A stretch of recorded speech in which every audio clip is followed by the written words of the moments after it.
की प्रक्रिया की हम किसी वस्तु को कैसे आवेशित कर सकते हैं।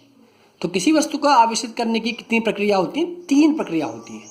नंबर 1 होता है घर्षण द्वारा आवेशन, नंबर 2 होता है स्पर्श द्वारा आवेशन और नंबर 3 होता है प्रेरण द्वारा आवेशन। मतलब electrification by friction, electrification bye touching और इलेक्ट्रिफिकेशन बाय इंडक्शन, उसे प्रेरण कहते हैं।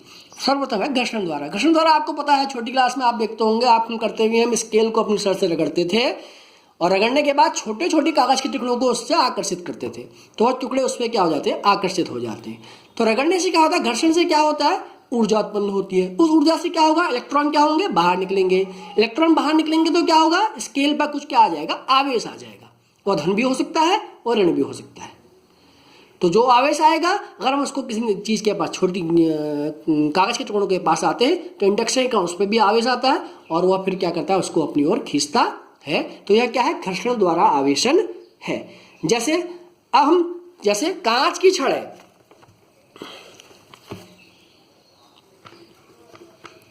कांच की छड़ को किससे रगड़े? रेशम के कपड़े से रगड़े। तो कांच की छड़ पे कैसा आवेश आता है? धनात्मक। और रेशम पे कैसा होता है? ऋणात्मक। ठीक। ऊनी कपड़े को किसी प्लास्टिक के मटेरियल से रगड़े, तो ऊनी कपड़े पे कैसा आता है? धनावेश। और प्लास्टिक पे कैसा आता है? ऋणावेश। तो यह किसके द्वारा आवेश है? घर्षण द्वारा। दूसरा आवेश होता है स्पर्श द्वारा। सरल है स्पर्श द्वारा।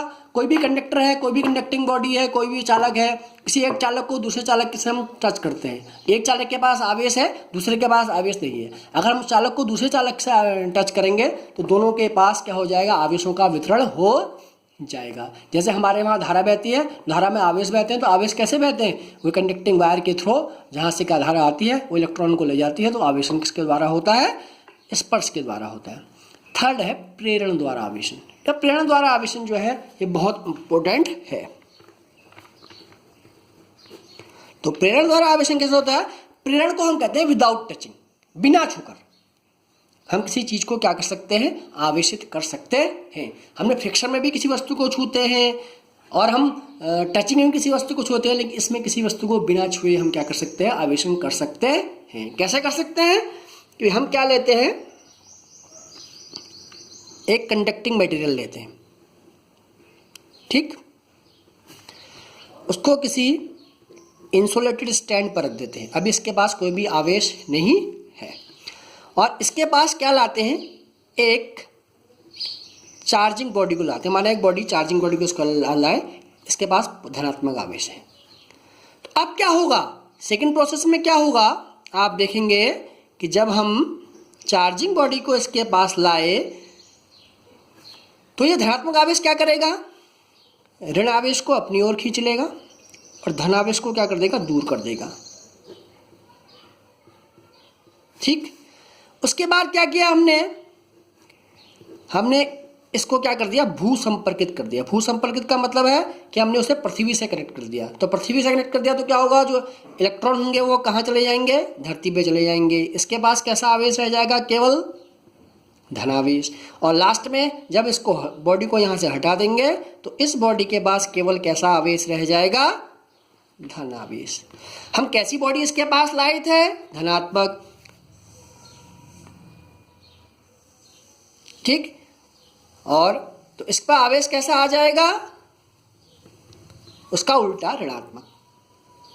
ठीक। तो अगर हम धनात्मक किसी वस्तु को, धनात्मक आवेशित वस्तु को किसी अनावेशित वस्तु के पास लाते हैं तो उसके पास लाने से उस वस्तु के पास कैसा आवेश आ जाता है? ऋणात्मक आवेश आ जाता है और उसी के बराबर आता है। इसे हम प्रेरण द्वारा आवेशन कहते हैं।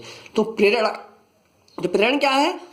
प्रेरण वह घटना है इसमें बिना छुए किसी आवेशित वस्तु से किसी अनावेशित वस्तु को हम क्या कर सकते हैं? आवेशित कर सकते हैं और उस पर जो आवेश आता है उस आवेशित वस्तु के बराबर ही आता है मैग्नीट्यूड में, लेकिन उसका जो प्रकार होता है वह क्या होता है? जस्ट उल्टा होता है। अगर धनात्मक वस्तु को लाते हैं तो ऋणात्मक आवेश आता है, ऋणात्मक वस्तु को लाते हैं तो धनात्मक आवेश आता है। धन्यवाद।